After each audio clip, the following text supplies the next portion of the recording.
Orlando Pirates supporters were left fuming after Limpopo's Mokoko escaped punishment for a blatant act of unsupporting behavior during their CAF Champions League clash on Saturday.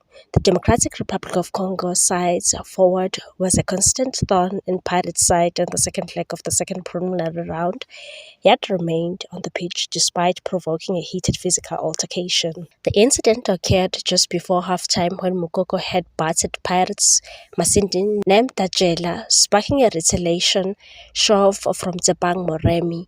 In an apparent case of mistaken identity, referee red-carded Chris Sambo Manyanya of Limpopo alongside Moremi, allowing Mokoko to continue his disruptive play into the second half. Despite suffering a 3-0 defeat in regulation time, Limpopo advanced to the group stage after a tense penalty shootout, winning 5-4 following a 3-3 aggregate draw. While video assistant referee was not available, CAF regulations provide a mechanism to correct errors of mistaken identity outlined in Article 39.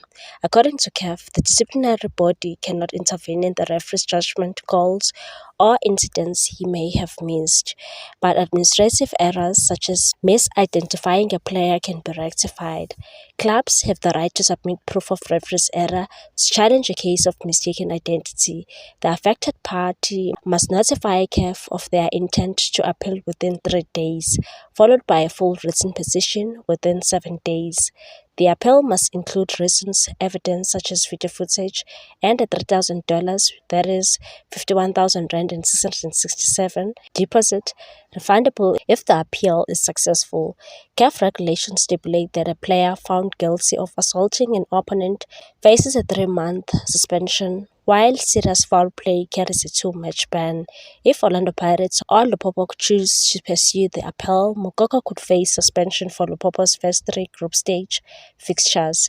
Depending the outcome, for now fans remain on the edge as the possibility of retrospective disciplinary action looms.